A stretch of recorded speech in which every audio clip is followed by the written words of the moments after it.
Bismillahirrahmanirrahim.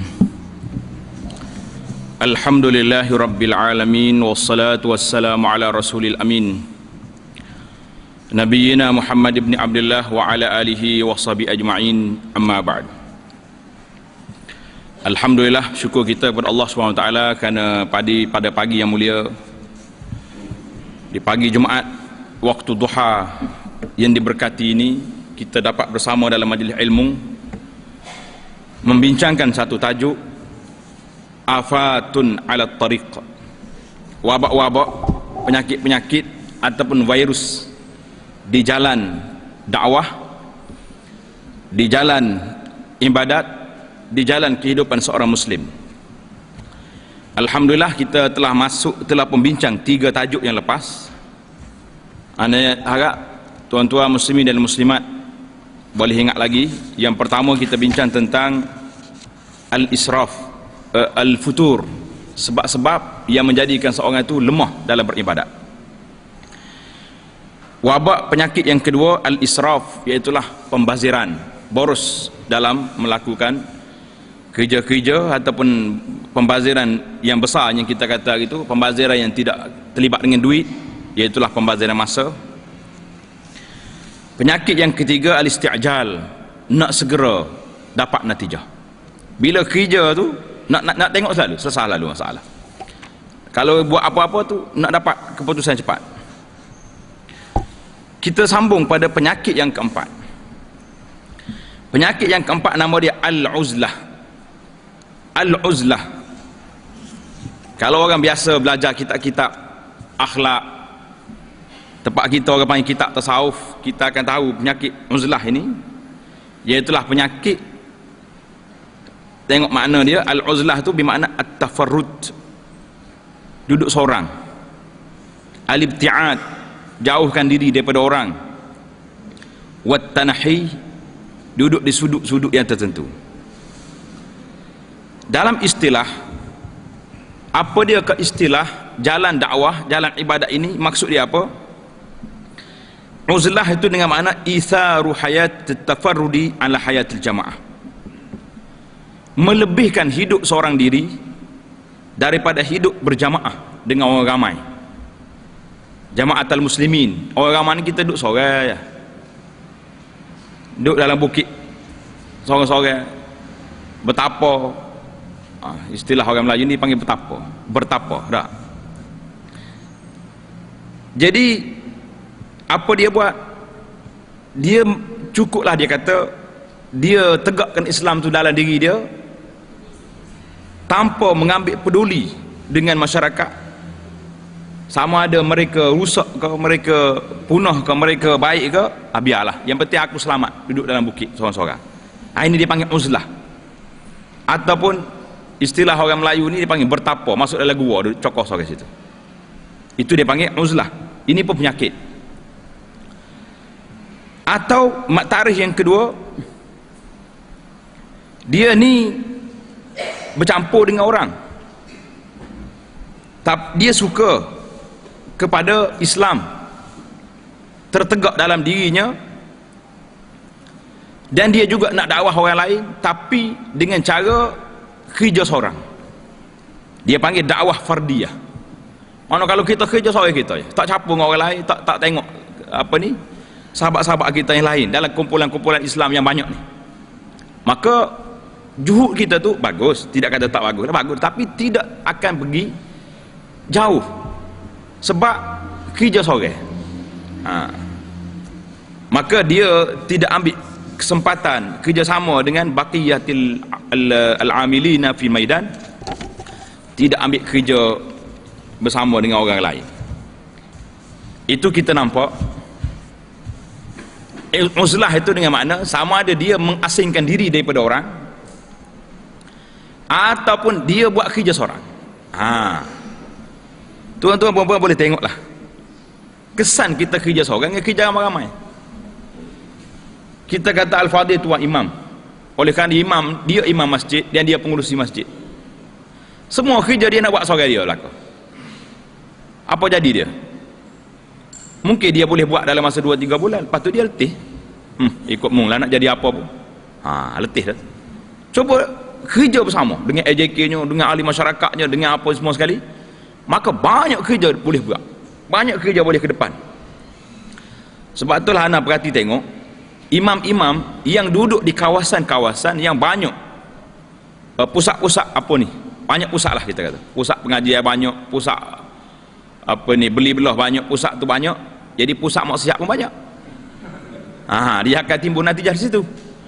Maka imam ini ambil peranan, ambil tanggungjawab, dia tubuh satu pasukan, dia panggil Sukuat Amru. Pasukan dakwah dia ni yang tidak dilantik oleh pihak kerajaan, tak ada gaji, tapi imam tu ambil peranan, tanggungjawab dia nak menegakkan Islam, nak melarang kemungkaran, maka dia buat benda ni. Alhamdulillah, dia kata berjaya.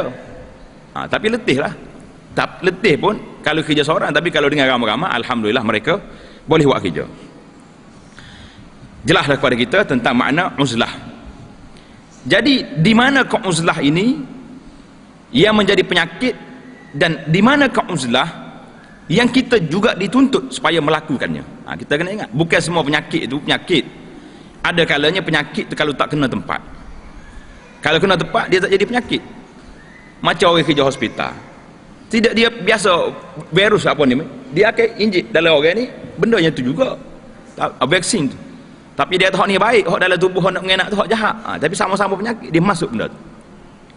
Ni hak baru pula orang cerita untuk orang sakit ni, dia berubat dengan ni aduk sengat orang apa, tebuan.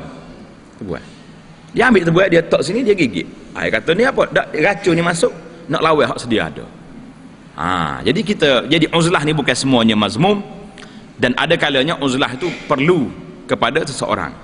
Jadi dalam perbincangan kita pada kali ini, cuba kita tengok di manakah uzlah yang kita kena perlu buat, dan manakah uzlah yang salah.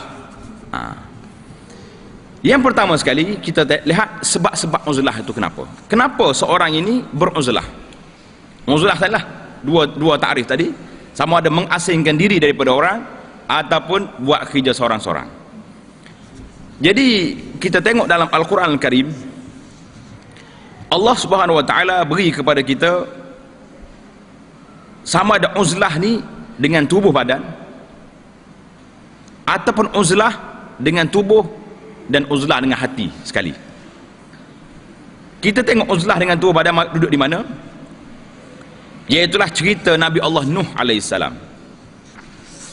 Allah Ta'ala cerita kepada kita, wa nada Nuhun ibnahu wa kana fi ma'zilin.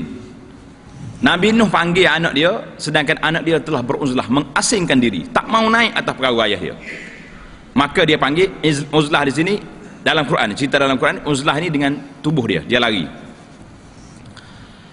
Ada juga dia panggil uzlah dengan hati dan dengan badan, seperti cerita Nabi Allah Ibrahim alaihissalam, wa'tazilukum wa ma tad'una min dunillah wa ad'u rabbi asa alla akuna bi du'ai rabbi syaqiya falamma i'tazalahum wa ma ya'buduna min dunillah wa habna lahu ishaqa wa yaqub. Tengok Nabi Ibrahim, wa'tazilukum, aku nak mengasingkan diri daripada kamu dan apa yang kamu sembah lain daripada Allah. Kemudian falamma i'tazalahum, bila dia asingkan diri daripada kumpulan yang tak baik, yang duk sembah berhala itu, wahabna lahu ishaq wa yaqub, Allah Ta'ala beri kepada dia Ishaq dan Yaqub. Maka di sini kita nampak bahawa uzlah itu sendiri mempunyai berbagai cara. Sama ada kita duduk dengan orang tapi hati kita tidak bersama, itu pun uzlah. Ataupun kita lari terus mengasingkan diri daripada manusia. Yang jadi masalahnya apabila kita baca hadis tentang uzlah. Tapi kita ingat, hadis ni kena baca dua. Bila baca hadis tentang uzlah, kita juga kena baca hadis tentang khultah. Khultah ni mana? Kelebihan bercampur dengan orang. Kalau kita baca setengah, Nabi kita tengok ni, beberapa hadis ni yang Nabi kita sallallahu alaihi wasallam sebut kelebihan uzlah. Di antaranya hadis Nabi sallallahu alaihi wasallam yang diriwayat oleh Sayyidina Abu Sa'id Al-Khudri radhiyallahu taala anhu. Orang mari tanya Rasulullah sallallahu alaihi wasallam, dia kata, qila ya Rasulullah, Ayun nasi afdal, manakah manusia yang paling afdal? Manusia mana yang paling baik? Yang sedap soalan ni. Hak soal sahabat-sahabat ni tidak ada soalan dia yang tak sedap. Sedap lah kau. Sebab apa sedap? Bila dia tanya, kita dapat faedah. Betul tak? Ilmu tu mari turun ke kita. Kalau dia tak tanya, kita pun tak faham. Qala Rasulullah sallallahu alaihi wasallam, mu'minun yujahidun fi sabilillah binafsihi wa malihi. Nabi kata orang mukmin yang berjihad di jalan Allah Ta'ala dengan dirinya sendiri dan dengan harta dia. Orang yang paling afdal. Ini jelas pada kita. Qalu thumma man? Siapa lagi? Orang yang paling afdal itu siapa lagi Rasulullah? Qala mu'minun fi syi'bin minas syi'ab. Orang mukmin yang duduk di lembah-lembah, di celah-celah bukit, jauh daripada orang, ya'budullah, yang menyembah Allah Ta'ala, wa yada'un nasa min syarrihi, tinggalkan manusia daripada kejahatan dia. Hadis ni riwayat Imam Al-Bukhari. Manakala kita ambil hadis kelebihan uzlah, Nabi kata orang yang paling afdal itu orang yang berjihad, duduk dalam medan perang. Waktu tak ada jihad, dia duduk di celah bukit, mengasingkan diri daripada orang. Jadi kalau kita nampak gini kak, rumah kita tak boleh duduk di taman-taman dah lah tu, kena beli tanah bukit duduk nu. Jelas pada satu. Kemudian mari hadis yang kedua. Orang tanya Nabi sallallahu alaihi wasallam lagi, hadis Abu Hurairah radhiyallahu taala anhu. Daripada kata Nabi sallallahu alaihi wasallam, min khairi ma'asyin nasi lahum, sebaik-baik manusia, kehidupan manusia tu yang baiknya apa dia? Rajulun mumsiku inana farasih, seorang laki-laki yang duk pegang kepala, duk pegang tali kuda dia, fi sabilillah, yatiru ala matnihi, duduk berjalan di atas belakang kuda dia. Kullama sami'a hay'atan, bila dia dengar ada suara jihad, suara perang, au faza'atan tar alaihi, terus dia pergi berjihad. Ini orang yang paling baik dalam kehidupannya. Siapa? Ya betaril qatla wal maut, nak cari, nak bunuh orang kafir, dan dia sendiri nak mati syahid. Sebut hak ni juga lagi tak ada. Hak ni hak pertama. Hak pertama ni, orang yang duduk atas kuda dia, kerja dia di mana ada jihad, dia akan pergi. Satu. Au rajulun fi ghunaimatin lah, au rajulun fi ghunaimatin, ataupun orang laki-laki yang duduk dengan anak-anak kambing dia, fi ra'si sya'afatin min hadis sya'af, duduk di bukit-bukit, au batni wadin min hadil audiyah, ataupun duduk di celah-celah wadi, di lembah-lembah bukit, yuqimus salah, duduk salat di situ, wa yu'ti zakah, wa ya'budu rabbahu hatta ya'tihul yaqin, sehingga mati duduk celah bukit. Dua hadis ni yang kita menunjuk, hadis yang kedua ni dikeluar oleh Imam Muslim, rawahu Muslim dalam Kitabul Imarah.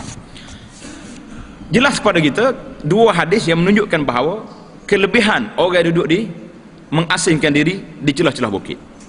Baik, kita pergi pula hadis yang kedua. Hadis yang kedua kita kena baca sekali dengan hadis yang pertama.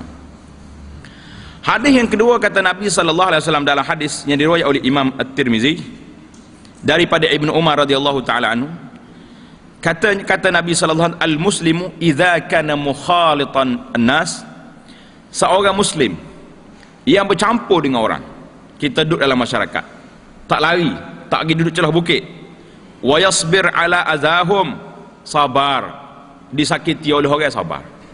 Orang kata apa pada kita, buat tuli telinga. Orang perli kepada kita, buat mata tak nampak. Boleh duduk dengan orang lagi ni, sabar. Kalau duduk dengan orang ni akan timbul lah, dia tu macam ni, dia ni macam ni, ustaz tu lagu ni, jumpa belakang. Kata Nabi sallallahu alaihi wasallam, khairun minal muslimil ladzi la yukhalitun nas wa la yasbir ala azahum, orang yang bercampur itu lebih baik daripada orang yang duduk seorang diri, yang tidak bercampur dengan orang, yang tidak sabar di atas ujian. kerana orang manusianya ramai. Jadi dua hadis ni nampak bercanggah. Hak sana suruh duduk diam, hak ni suruh bercampur. Dalam hadis lain lagi, Nabi kita sallallahu alaihi wasallam, dalam hadis Abi Musa al-Asy'ari radhiyallahu ta'ala anhu, kata Nabi sallallahu alaihi wasallam, mathalu jalisis salih, bandingan kita duduk dengan orang-orang saleh dengan duduk orang-orang yang tak baik. Kita duduk dengan orang baik, duduk dengan orang tak baik. Kahamilil miski wa nafikhil qir, seperti kita duduk dengan orang yang duduk di kedai minyak wangi dengan pergi di kedai orang duduk tepar besi. Orang yang kita duduk bersama dengan orang jual minyak wangi, sama ada kita beli dengan dia ataupun kalau tak beli pun, duduk bang wangi itu sedap. Tidak sedap? Sedap. Tapi kalau duduk dengan tukar besi, Allah, kalau tak bang peluh dia pun, bang besi dia duduk kerak tu, keren tu dengan api dengan apa. Jadi ini bandingan yang besar Nabi kita buat. Hadis ni Bukhari nak menunjukkan kepada kita bahawa pentingnya kita duduk bersama dengan orang, tapi kena pilih orang mana. Pilih orang yang baik-baik. Bila kita berkawan dengan orang baik, orang yang saleh, berkawan dengan ustaz, berkawan dengan tok lebay, berkawan dengan orang-orang yang saleh nak kepada Islam, maka jiwa kita akan jadi tenang. Kalau kita tak jadi orang saleh, orang alim pun, kita berkawan dengan orang alim, macam duduk dengan kedai minyak wangi. Tapi kalau berkawan dengan orang-orang hak puak-puak nakan-nakan, kita pun jadi lagu tu juga. Dia kata bila pula tu haji tu, tukar mazhab pula dia, duduk main situ pula dia. Padahal kita tidak pergi apa-apa, duduk betul lah ya, minum kopi sekali dengan dia. Orang tengok, nyamik gambar, letak dalam Facebook pula dah. Dia kata dia tu jadi kerja dah lah. Artinya kita pun beringat nak bersaing orang, jangan duduk karut.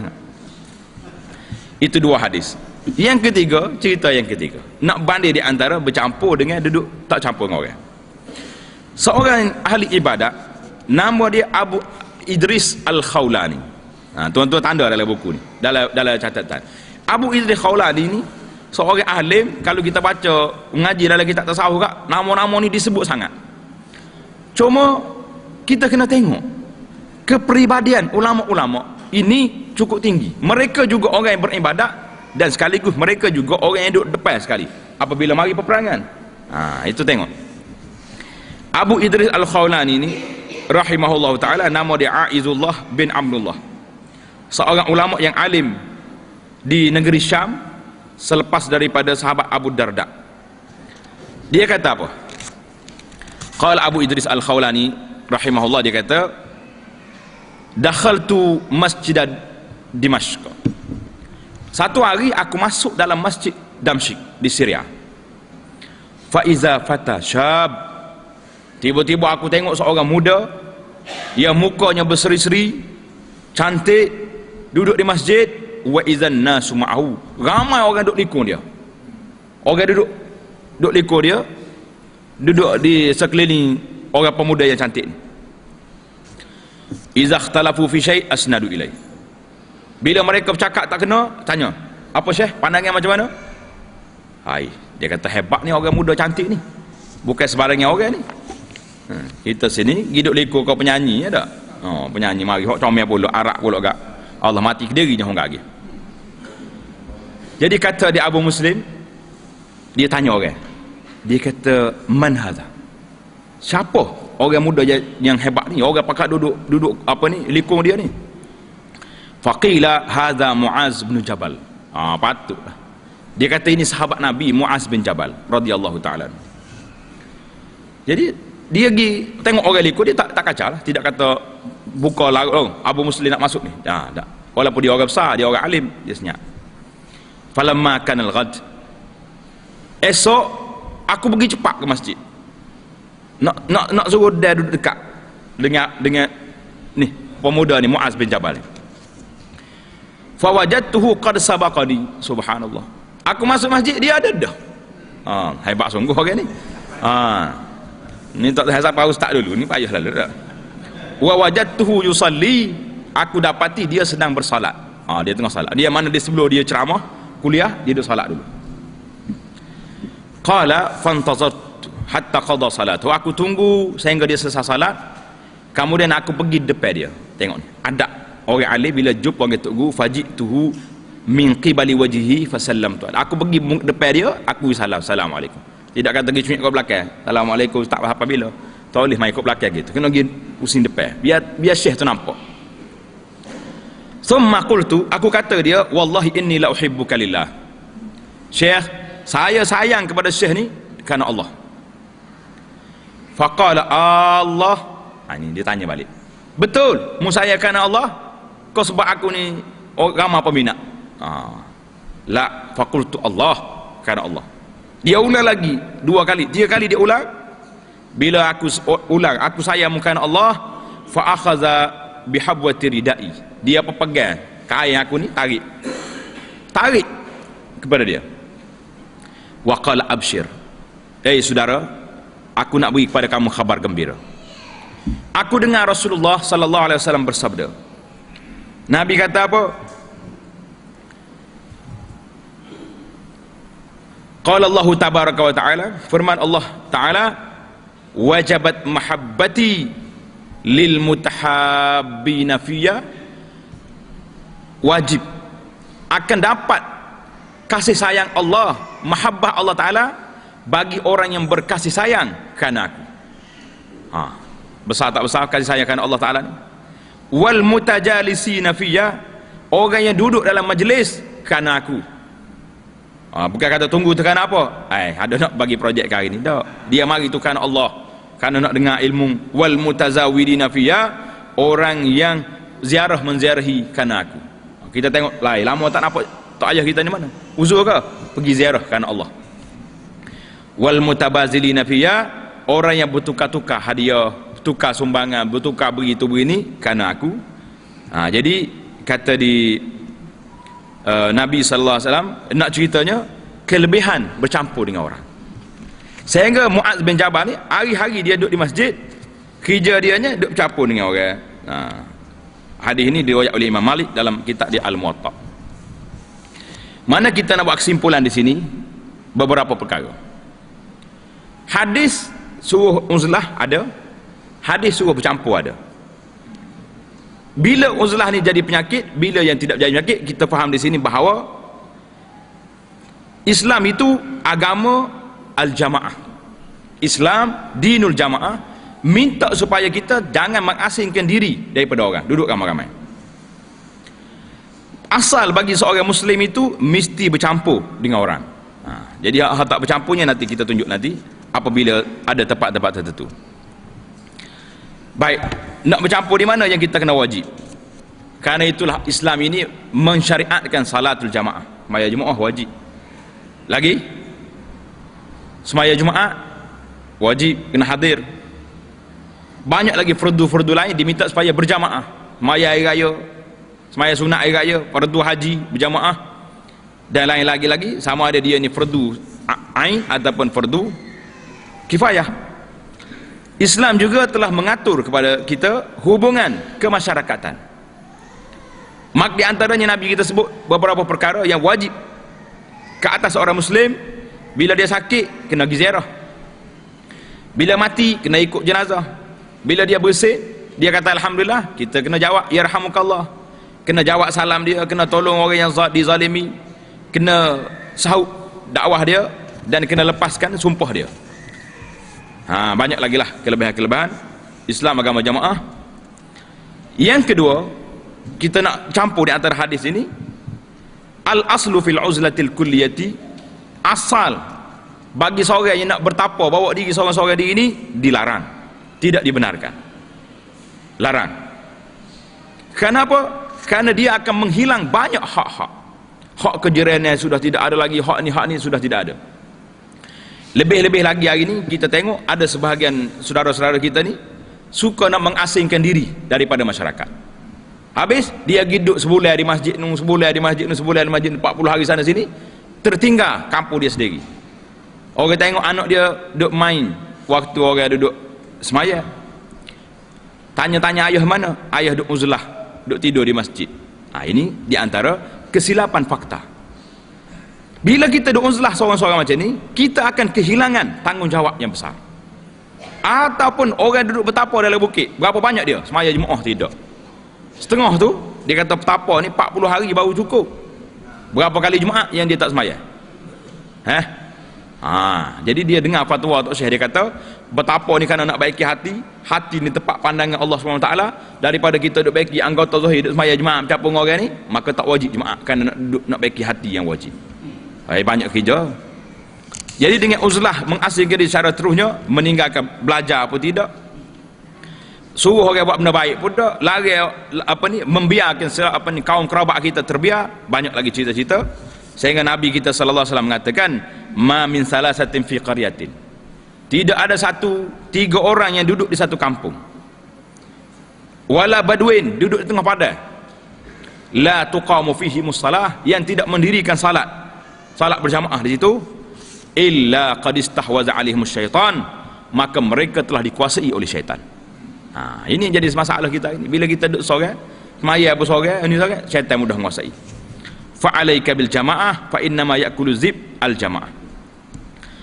Itu menunjukkan. Yang ketiga, hadis-hadis yang memuji uzlah yang kita sebut tadi di awal tadi, yang menyatakan kelebihan seorang mukmin yang beribadah duduk di lorong bukit, di celah bukit, atas bukit tadi, bila dia kata ketika seorang itu sudah tidak mampu lagi untuk berjihad. Satu. Yang kedua, hadis ini diguna pakai ketika zaman fitnah. Bila ke zaman fitnah, kita akan sebut nanti sebab-sebab yang membolehkan seorang itu beruzlah, mengasingkan diri pada waktu lain. Jadi kalau orang ni semangat dia kuat sangat, tengok benda muka nak tapas lalu, kelihok. Jadi orang ni kita kena asingkan dia sikit, supaya jangan duduk dengan orang. Kalau duduk dengan orang dia jadi masalah. Jadi jalan di kedai tengok orang perempuan untuk aurat, nak pukul lalu. Saya dengan orang akan gelar dia ni dengan gelaran yang tak baik. Dulu orang panggil gelar Taliban lah, gelar gapo. Gelar orang putih tu, orang kafir bagi gelaran. Jadi kita pakai juga, buat tunjuk seolah-olah jahat sangat orang Islam ni. Jadi maka orang ni kadang-kadang merusakkan jalan dakwah juga. Maka ada kalanya orang ni boleh kita asingkan dia. Jadi itu dia panggil. Yang kedua, boleh beruzlah ini bila di zaman apabila timbulnya fitnah.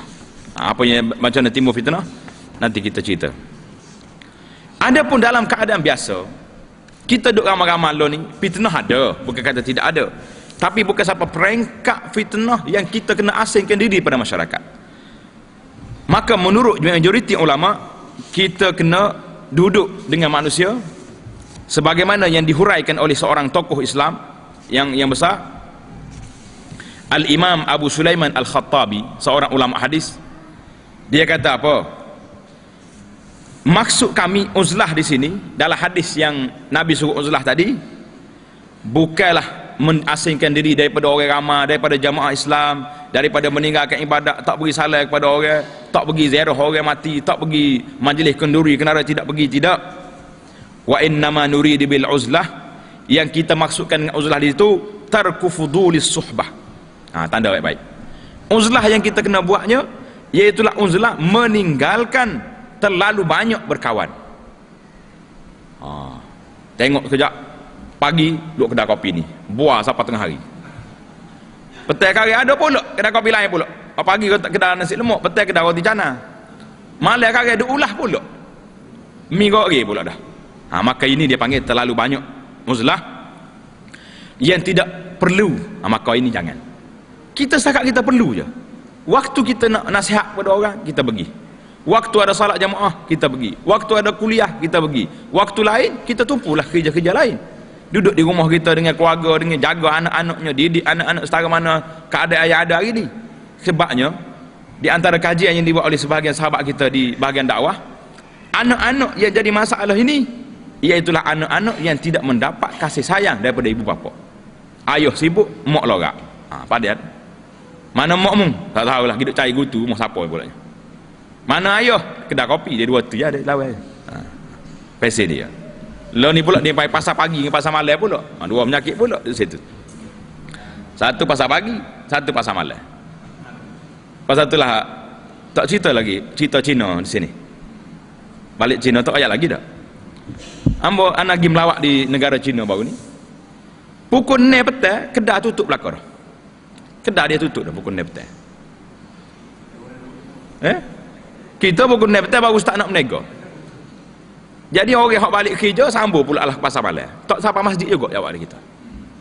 Jadi cita-cita kita, harapan kita lah supaya pihak penguasa ni ambil kira. Kedai di benar sangat pukul 6 petang cukup. Oh, dia kata tak ada tempat nak beli. Apa Cina tak beli ke? Orang Cina beli juga dia, makan juga dia. Kalau dia tak makan, makan seperti kita juga. Tapi dia boleh hidup dengan lagu tu. Pukul 6.30 petang, pukul 7 kita nampak masyarakat Islam ni jalan ke masjid. Pergi masjid, duduk masjid. Yang peliknya tuan-tuan, ada setengah masjid di sana, di negara Cina ni, tak ada mikrofon. Dia buat rupanya dia buat mikrofon ni atas kita. Dia waktu nak azan, kita duduk tunggu nak bam mana ni, mana tempat tak bila. Tiba-tiba mari Tok Bilal dekat tangga masjid azan. Allahu Akbar, Allahu Akbar. Tangga masjid dia bam. Tak ada mikrofon. Tapi alhamdulillah, setengah jam nak azan, penuh orang dalam masjid. Hari Jumaat pukul 1.30 Zuhur. Pukul 12.30 penuh orang dalam masjid, tak nak masuk. Tengok. Rupa-rupanya dia buat speaker ke puak kita ni jenis tuli rupanya. Pasal itulah azan kampung kita ni 3 km dengar. 3 km dengar tak? Kita dalam masjid ada 3 sah. Sah yang pertama untuk imam, yang kedua untuk Bilal, yang ketiga adalah orang tua seorang belakang. 3 orang. Azan 3 km dengar. Allahu Akbar. Ani berat gitu. Banyak lagi cerita-cerita tak ada nak cerita dah gini. Masuk hari Jumaat.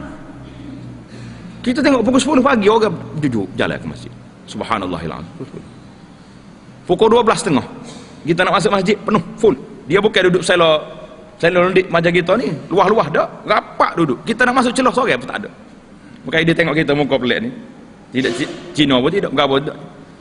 Nampak deksok nak bunyi masuk. Allahu Akbar. 1 jam sebelum azan Jumaat penuh orang dalam masjid.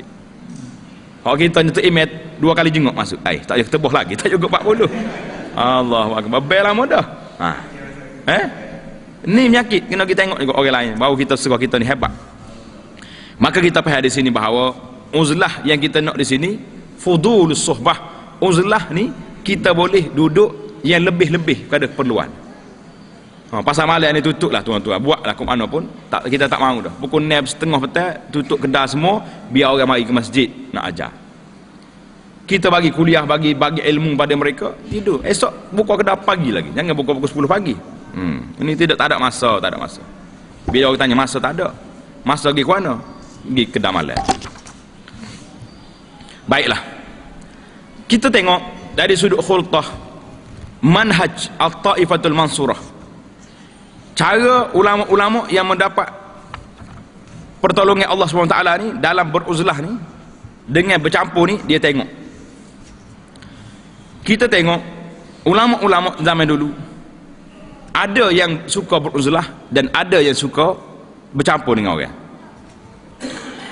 Maka kita tengok di sini yang pertama, orang-orang yang hebat yang telah menafkahkan dirinya untuk berjihad, untuk berdakwah, untuk memimpin manusia ke jalan kebaikan, nak jaga manusia, masyarakat daripada penyakit-penyakit kemungkaran dan maksiat ini. Mereka juga tidak lupa daripada ibadat-ibadat yang sunat, dengan salatnya, dengan puasanya, dengan qiyamul lailnya. Mana dia berjihad, dia juga ahli ibadat. Dalam kitab dia tulis apa? Fursanun fin nahar wa ruhbanun fil lail.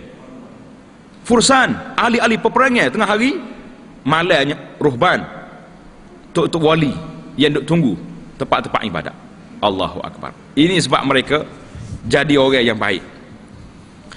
Satu cerita, seorang ahli ibadat tapi mujahid. Nama dia Abdullah ibn al-Mubarak. Tuan-tuan tanda nama dia Abdullah al-Mubarak ni. Kalau boleh anak tulis nama Abdullah al-Mubarak, begitu nama. Jangan bubuh Abdullah al-Mubarak. Dia ni duduk ibadat kuat. Abdullah al-Mubarak ni rahimahullahu ta'ala kuat sangat ibadat pada Allah Ta'ala dan kuat berjihad. Katanya setahun dia jihad, setahun dia pergi ibadat, pergi haji. Ibadat sekali, ibadat sekali haji. Orang nak pergi haji ke dia buat syarat. Duitmu mesti aku pegang. Bahaya lagu ni. Nak pergi haji dengan saya, boleh? Mari duit. Ambil duit sipah, tak dalam peti besi sipah. Dalam perjalanan dia jamu semua orang ni makan. Dia jamu orang, dia puasa. Pelik lah. Balik-balik haji nanti, dekat sudah haji, dia tanya, mu nak beli apa? Nak beli ni lah, macam kita nak beli hadiah-hadiah. Berapa? RM50 seorang, RM100 bagi duit. Bila siapa balik ke negeri dia semula, dia kata sebelum berpisah, tunggu dulu. Dia panggil tabung beti besi hak nak pergi haji tadi, dia buka balik atas mula duit orang tu. Tak kosek sikit abuk. Maknanya dia pergi haji, dia belanja makan, dia bagi nafkah, dia didik, dia tarbiyah. Allahu akbar. Ni ajaib. Bila dia tengok ramai kawan-kawan dia duduk beribadat di Mekah, tak balik. Dia haji tak kelik duduk ibadat Mekah. Tak balik, tak pergi berjihad. Fudail bin Iyad di antara nama yang disebutlah. Duduk ibadat di Mekah, maka Abdullah ibn Mubarak rahimahullah ta'ala telah tulis sebuah surat. Dengar molek surat ni. Kita baca molek. Surat ni kalau kita baca sungguh-sungguh tuan-tuan, boleh menitiskan air mata. Abdullah Mubarak, mujahid, abid. Kuat ibadat, kuat berjihad. Dia tulis surat kepada sahabat dia yang duduk ibadat di Mekah, dia kata apa? Ya abidal haramain law absartana la'alimta annaka fil ibadati tal'abu man kana yakhdabu khaddahu bidumu'ihi fanuhuruna bidima'ina tatakhaddabu aw kana yut'ibu khaylahu fi batilin fakhuyuluna yawmas sabihati tat'abu rihul abiri lakum wa nahnu abiruna rahjus sanabiki wal ghubarul atyabu. Baca Arab pun sedap dah. Tu pun suara tak sedap lagi tu. Ya abidal haramaini law absartana.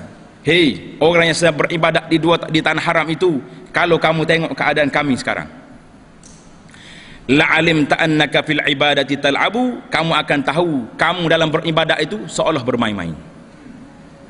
Man kana yakhdabu khaddahu bidumu'ihi, siapa yang telah membasahkan pipinya dengan air mata, fanuhuruna bidima'ina tatakhaddabu, pipi kami telah dibasahi dengan darah-darah kami. Allah. Au kana yut'ibu khailahu fi batilin, orang yang memenatkan kudanya dalam kebatilan, fakhuyuluna yaumas sabihati tat'abu, kuda-kuda kami dalam medan peperangan sedang kepenatan. Rihul abidi lakum wa nahnu abiruna, bau harum wangian yang kamu pakai, kami juga ada wangian kami.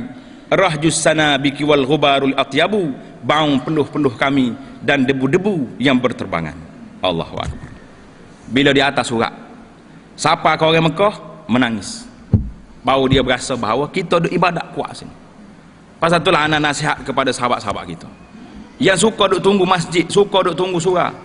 Betul ke cara kita lagu tu? Kita tak tahu gapo. Orang tanya ruku semaya, ruku puasa pun tak jumpa cari, tapi kita duk tunggu sana sini, pergi malam sapi luar negara, tinggal anak-anak yang tak tahu apa di rumah. Isteri terpaksa kena belanja, cari belanja sendiri. Tengok. Kita kena atas juga surat Abdullah Mubarak seperti dia atas kepada sahabat-sahabat dia pada tahun 177 Hijrah. Ya abidal haramain law absartana, kalau mu tengok keadaan kami duduk perang bergelap perangai mati syahid di sini, mu dengan wangi-wangian kamu di tepi Kaabah, kami dengan peluh dan debu-debu di medan peperangan. Allahu akbar. Ini kita tengok para ulama berbeza. Ada yang kata kita kena pergi duduk uzlah. Ada yang kata kita kena bercampur dengan orang, maka kita campur di sini, kita jamak di antara dua perkara ini, barulah kita nampak ada waktunya kita kena uzlah dan ada waktunya kita kena bercampur dengan orang, maka kita kena ingat. Dalam Islam ini tidak menghalang. Dia telah memberi ruang kepada kita waktu-waktu khusus untuk kita beruzlah dengan Allah Ta'ala. Tidak kata tak ada uzlah. Dia panggil al-khalwah. Khalwah ni bukan khalwah kena igak polis tu, jangan. Khalwat untuk beribadat ni sudah ada dalam Islam. Di antaranya kalau kamu nak khalwat betul-betul, Nabi kita sallallahu alaihi wasallam telah mensyariatkan kepada kita puasa di bulan Ramadan. Kan Nabi kita beriktikaf. Bila masuk 10 hari Ramadan yang terakhir, Nabi kita beriktikaf, tinggal isteri dia, tinggal semua, duduk di masjid. Ini waktu khalwah, waktu nak menaikkan taraf kita daripada duduk dalam dunia bercampur dengan orang. 10 akhir biarlah kita duduk dia di rumah. Maknanya 10 awal terakhir tu, sebelum masuk Ramadan tu, siap dah. Kalau nak tukar lasir rumah, tukar dah. Nak tukar, nak beli kuih-kuih, dia siap dah. Masuk 10 akhir tu, Assalamualaikum, aku duduk sini. Tapi jangan iktikaf masjid jauh, iktikaf masjid kampung kita ni lah.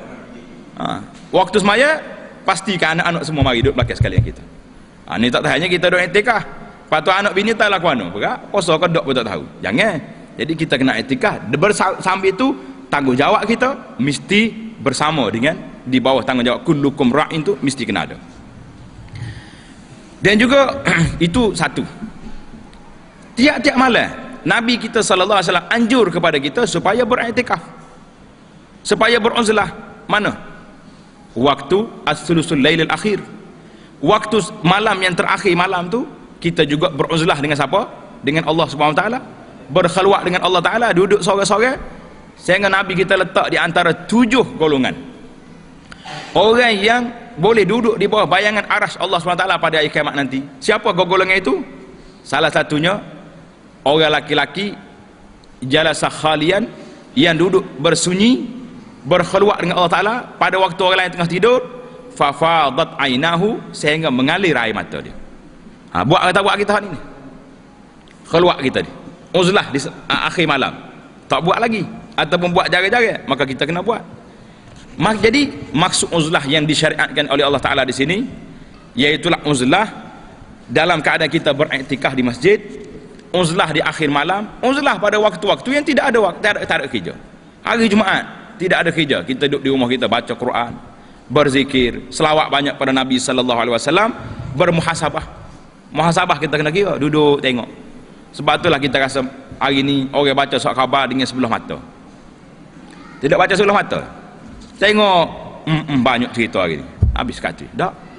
Kalau kita nak baca juga, inkana la buddha. Kalau mesti nak baca juga, kita kena tengok dengan 2 mata.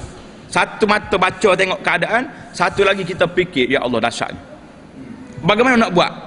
Bagaimana nak buat itulah baru kita tak boleh nak uzlah seorang ni. Kena terpaksa kena cari kawan-kawan yang ada kuasa, yang ada semangat, yang ada kebolehan. Bagaimana kita nak selesai masalah? Di antara kata-kata yang masyhur daripada Sayyidina Umar Ibn Khattab radhiyallahu ta'ala anhu, Umar kata apa? Khuzu bihazzikum minal uzlah. Umar kata, ambil bahagian kamu dalam beruzlah. Maksud dia sana uzlah di sini, uzlah tadi berasingkan diri daripada manusia, kita duduk dengan Allah Subhanahu wa taala. Sekali-sekala kita beruzlah. Bagaimana? Ada duit, kita uzlah pergi Mekah 10 hari, 2 minggu, duduk ibadat betul-betul di Masjid Nabi, duduk di Masjid Mekah, duduk uzlah. Jadi kita buatlah benda-benda yang boleh menyebabkan kita mendekatkan diri kepada Allah Subhanahu wa taala. Kata Masruq rahimahullah taala, seorang itu sepatutnya ada majlis tempat dia duduk bersunyi-sunyi. Sunyi dengan siapa? Dengan diri dia, dengan hati dia. Fayazkuru fiha dzunubahu, dia ulang kaji balik apa dosa yang aku buat atas dunia. Ulang balik dosa apa. Hari ni bila kita sebut dosa dengan pahala, kita akan duduk memikir, duduk bagi 2 selalu. Ustaz, duk royak benda ni, dosa-dosa ni, dosa kecil ke dosa besar tu? Dia tanya pula, pandai sungguh dia dalam bagi kerja. Kalau dosa kecil kan tak apa, kita buat slow-slow. Macam ni kata ulama, dalam bab kita bicara tentang dosa dan pahala ni, ada 2 benda yang kita kena letak. Ada satu benda besar kita letak depan kita. Dosa tu mana salah lah, kecil ke besar, betul tak? Bila salah, yang kita kena mikir betul-betulnya, dengan siapa kita bersalah. Letak situ. Mu bersalah ni, bersalah dengan siapa? Salah dengan ayah mu, salah dengan mak mu, salah dengan pemerintah, salah dengan orang tengah orang ni. Kita bersalah tu dengan Allah. Bila kita mikir tentang keagungan Allah, aku buat dosa ni kecil ke besar, tapi dosa-dosa itu bermakna satu pelanggaran, satu jenayah, satu kemungkaran yang kita buat terhadap Allah Subhanahu wa taala, barulah kita serah semua dosa itu besar. Betul tak? Kita nampak aku lawan siapa ni? lawan Tuhan. Bila lawan Tuhan, kecil ke besar, jawabnya lawan lah, beratlah tu. Itu satu kaedah yang telah dibuat oleh para ulama. Dia kata memfikir tentang dosa-dosa kamu. Fayastaghfir minha, pada waktu itu kita akan beristighfar, kita akan bertaubat kepada Allah Taala, ya Allah maaflah kepada saya tak mau dah buat benda ni. Itu dia panggil dua perkara yang kita kena ingat tentang uzlah, tentang khalwah. Satu tadi kita hadis-hadis yang telah mencampur pada kita. Kemudian kita pergi pula kepada ada di sana uzlah al-qalbiyah.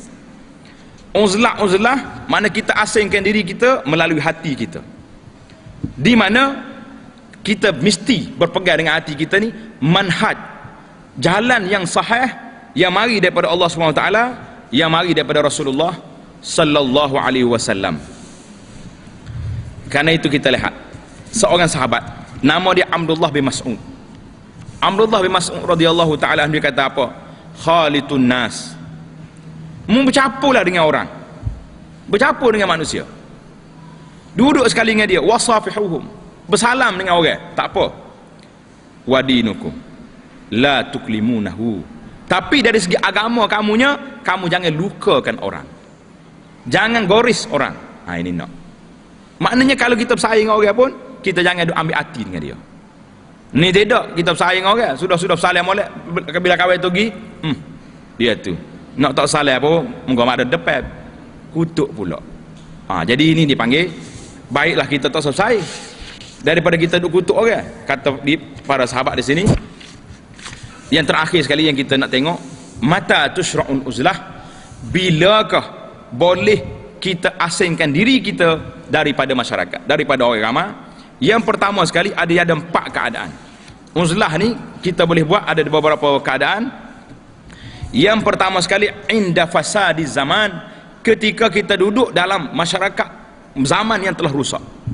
Mana kalau kita pergi contohnya kita duduk negeri-negeri, di negara-negara tidak ada orang Islam, duduk di sini orang rusak habis, keluar daripada rumah tengok semua maksiat lalu, kemungkaran berlaku, manusia buat benda-benda mungkar di tengah jalan ni, seperti kita tengok kambing buat sama-sama dia. Pada waktu itu duduk rumah kita, duduk cari di tempat-tempat yang terasing. Kata Nabi sallallahu alaihi wasallam dalam hadis Nabi sallallahu alaihi wasallam, kaifa bikum wa bi zaman, bagaimana keadaan kamu dengan keadaan satu masa yang akan berlaku setelah hilang orang-orang yang baik-baik, sudah tidak ada lagi. Tabqa husalatun minan nas, yang adanya manusia-manusia yang sudah tidak ada akhlak.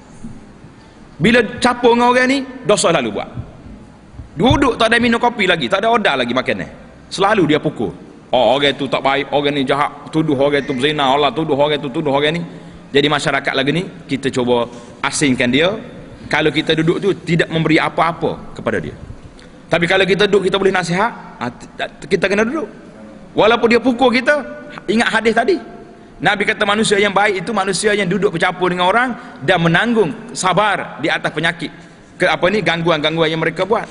Nabi kata kalau kamu tengok masa tu telah rusak, ta'khuzuna ma ta'rifun, kamu ambillah ajaran-ajaran benda-benda baik yang telah kamu kenal, kamu tinggallah benda-benda yang kamu yang mungkar, kamu duduklah, jagalah diri kamu sendiri, tinggallah urusan-urusan umum manusia ni. Jadi itu satu waktu yang kita boleh tinggal. Zamannya dia panggil fasadu zaman, waktu zaman telah rusak. Ada beberapa kategori sini Nabi kita letak untuk kita faham bilakah manusia zaman itu zaman rusak. Satu, tidak ada ulama lagi, orang-orang saleh sudah tidak ada, yang adanya manusia-manusia yang tidak berakhlak. Tapi zaman kita ni ada lagi orang saleh ramai lagi, Tok Imam ada, ustaz ada, orang-orang pendakwah masih ada, mana bukan sahabat perekat tu lagi. Orang-orang yang tak tahu perjanjian apa-apa, buat perjanjian hari ni, pagi ni, petang menipu. Amanah-amanah sudah hilang. Kita tengok manusia ni duduk mutanazi'un, duduk berbalah sama sendiri, tak tahu nak pergi ke mana. Yang keempat, asyuhul muta', bakhil, kikir yang telah diikuti, terlalu bakhil orang ni. Wal hawal muttaba', ikut hawa nafsu, seolah-olah kita dengan binatang tu tidak jauh bezanya. Yang keenam, ad-dunya, melebihkan dunia, meninggalkan akhirat. Manusia pada waktu itu lagu tu. Yang ketujuh, al-i'jabu bir-ra'yi, manusia yang duk nampak dia yang betul, orang lain semua tak betul belaka. Ini dalam perbincangan kita yang akan datang. Tajuk kita akan datang dia panggil apa tu? Al-i'jabu bin nafsi. Dia nampak dia yang betul, orang lain tak betul. Hak ni kita sambung kemudian. Kemudian kita pergi lagi. Yang kedua, bilakah berlaku boleh kita asingkan diri? Yang kedua, indal fitnah, ketika timbulnya fitnah. Kita nak tengok macam mana fitnah di sini. Fitnah di sini yang pertama, banyak berlakunya azab, penyaksian. Banyak berlaku syirik, banyak berlaku kekufuran, banyak berlaku dosa, banyak berlaku bala, pembunuhan, kebinasaan, menyekat manusia daripada jalan Allah, kesesatan berleluasa. Maka di situ kita tak kata Al-Hafidh Ibnu Hajar, waktu fitnah itu iaitulah waktu ma yansha'anil ikhtilaf fi talabil mulk, ketika berlakunya perbalahan masyarakat kerana masing-masing nak berebut jawatan. Haitsu la ya'lamul muhaqqu minal mubtil, kita tak tahu hak mana betul, hak mana salah. Pada waktu itu i'tazil, kamu asingkan diri daripada masyarakat lebih baik. Tapi kalau kita tahu hak ni memang salah, sebab waktu dia duduk pegang jawatan ni banyak maksiat dia buat, banyak kemungkaran dia buat, judi banyak, dia elok belaka segala benda. Pada waktu itu bila mari kumpulan lain pula yang kita nampak ada kebaikannya, ada waraknya, ada salehnya, pada waktu itu kita kena tolong orang-orang yang baik. Jangan kata lari belakang lagi tu tak. Jangan salah pihak duduk atas bukit belakang lah kita jawab dia. Itu dia panggil zaman fitnah yang terlalu berat. Ibnu Hajar hurainya itulah keadaan dia. Kemudian kita tengok beberapa hadis Nabi yang menyebut tentang fitnah. Nabi kata innaha satakunu fitan, akan mari ke atas umat aku ni fitnah, al-qa'idu fiha khairun minal mashi, orang yang duduk lebih baik daripada orang berjalan. Mana huru-hara pada waktu itu terlalu banyak. Jadi hadisnya sama kita sebut tadi jugalah. Kita kena cari fitnah lagi, hadis-hadis yang menyebut tentang i'tizal dalam fitnah, kerana banyak. Nabi kata selagi akan datang satu masa fitan yang akan menimpa ke atas umat ini, kita tak tahu nak buat apa. Pagi seorang itu beriman, petang dia kafir. Ini berat. Nabi kata yusbihul rajulu mu'minan wa yumsi kafiran, petangnya kafir, pagi beriman. Jadi orang bercampur kau habis pada waktu itu. Maka kita kena asingkan diri di saat itu, kerana kalau kita bercampur dengan orang, akidah kita punah. Tak punah macam mana? Bila kita duduk dengan dia paksa kita, betul tak? Mu tahu kat begini, jadi menyebabkan kita pun jadi bengok keluar habis.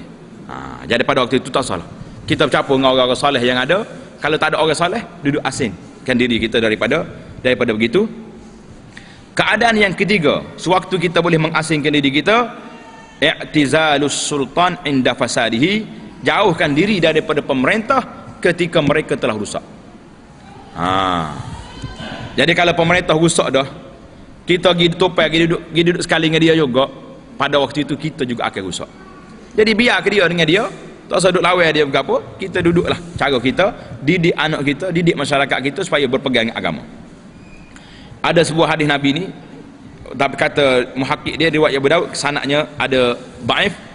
Dia kata apa? Riwayat Nabi, man sakanal badiyata jafa, siapa dia duduk di badiah, dalam hutan, dia akan jadi kasar tabiat dia, tengah baduin, tengah padang pasir. Wa man ittaba'a as-sayda ghafal, siapa dia pergi ikut perburuan, dia akan lalai. Bekas ada ni, baru-baru lagi turun pula. Gelak dah ni, sambung esok dah. Bekas tak jauh ni. Betul sungguh dia. Orang ngai lagi tu juga pergi mengai, duk mancing. Nak maghrib dah ni, tika ni lari kat takaknya. Sudah pas dengan maghrib. Isya dah ni weh. Kita jamuk lah. Mana kata apa? Dia mula dah main ni. Waman atas sultan iftatana, siapa dia menghampiri sultan, pemimpin, dia akan terfitnah. Kalau dia tak kuat lah. Jadi fitnah di sini, orang-orang yang nak ikut sultan, nak cari projek, nak cari kedudukan, ini fitnah.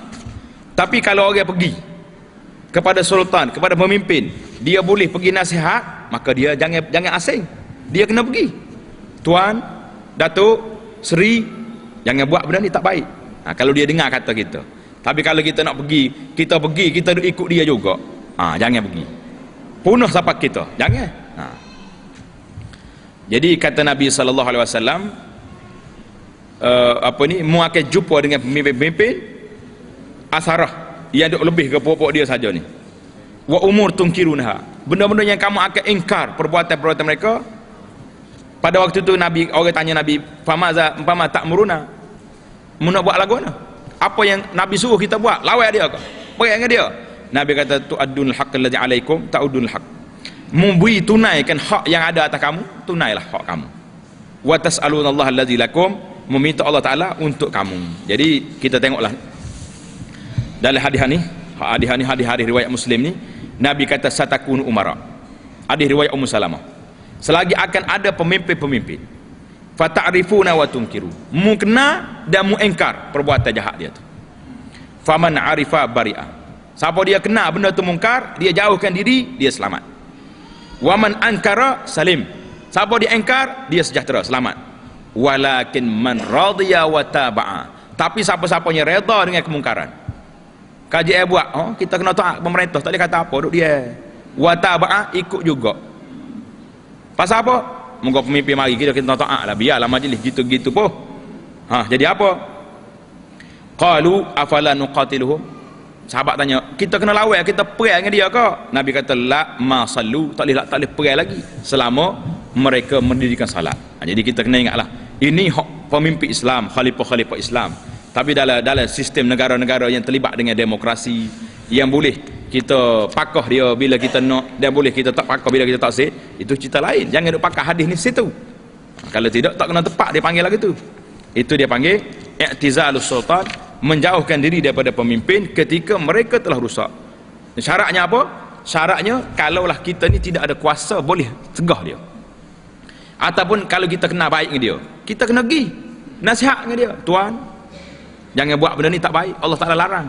Barulah kita lepas tanggungjawab. Kalau kita kata oleh kerana dia tak baik, saya pun pergi tempat dia punuh sampai kita, jangan. Itu dia panggil i'tizal ataupun uzlah. Ada yang kita kena buat dan ada yang kita tidak kena buat. Kita simpul di sini bahawa uzlah itu mengasingkan diri daripada manusia. Ada kalanya kita penting, kita kena buat bila digariskan sini 3 tempat, iaitulah ketika rusaknya masa zaman tu, zaman orang telah punuh habis dah, kita nak lari apa tak kira, kalau kita pergi mungkin kita dibunuh dan kuasa kita tidak ada. Dan waktu mana? Waktu banyaknya timbul fitnah. Hari ni fitnah banyak timbul, tuan-tuan muslimin dan muslimat. Kadang-kadang kita tengok pening kita, ustaz ni mari masjid ni royak hak ni tak betul, mari minggu depan pula hak tu tak betul. Kalau jenis ni mari duk mengajar duk tak betul belakang gini, kita minta supaya kita pergi ngaji di masjid lain yang ustaz mengajar kita, suruh buat benda-benda baik, suruh lari benda-benda mungkar. Kalau mari duk ajar masyarakat berkelahi balah ni, baik kita i'tizal, tak usah pakai belakang lah gitu. Tak tahu nak ikut mana, manusia jadi celaru, akhir sekali tak betul belakang, akhirnya dia terpakai tak pergi belakang. Tak, kita kena cari, biarlah cari orang-orang yang betul-betul nak mendidik kita, nak mengajar kita kebaikan, baru kita pergi. Itu zaman fitnah, dia panggil zaman timbul fitnah hari ini. Yang ketiga, i'tizal daripada sultan yang telah rusak, pemimpin-pemimpin yang telah rusak, tak payahlah kita campur dia kalau kita tidak ada kemampuan untuk mengubah kemungkaran yang mereka buat. Baik, bila waktu kita kena uzlah tadi, uzlah yang tak terlibat dengan fitnah, tak terlibat dengan orang-orang ni, kita kena uzlah untuk diri kita. Khususnya kita kena ambil masa setiap hari beribadat kepada Allah Ta'ala. Di akhir malamnya kita bertahajud, pada waktu paginya kita melakukan salat duha, waktu sunyi-sunyi tidak ada kerja lain, kita duduk rumah kita berzikir, kita bermuhasabah dengan diri kita. Ini waktu yang dituntut supaya kita lakukan uzlah. Tapi waktu-waktu lain sebaik-baiknya kita bercampur dengan manusia, kerana memberi hidayah, memimpin manusia, menyegah manusia daripada kejahatan itu adalah merupakan satu perkara yang dituntut oleh Allah Subhanahu wa Ta'ala. InsyaAllah kita akan sambung bincang kita dalam penyakit yang kelima, al-i'jabu bin nafsi. Seorang itu yang rasa dia yang betul, orang lain tak betul belaka. Ini penyakit berat. Berat ke tak berat ni? Penyakit berat. InsyaAllah kita akan sambung dalam perbincangan kita yang akan datang. InsyaAllah Subhanakallahumma bihamdika asyhadu an la ilaha illa anta astaghfiruka wa atubu ilaik. Wa sallallahu wasallam wa barak ala Muhammad wa ala alihi wa sahbihi ajma'in walhamdulillahi rabbil alamin.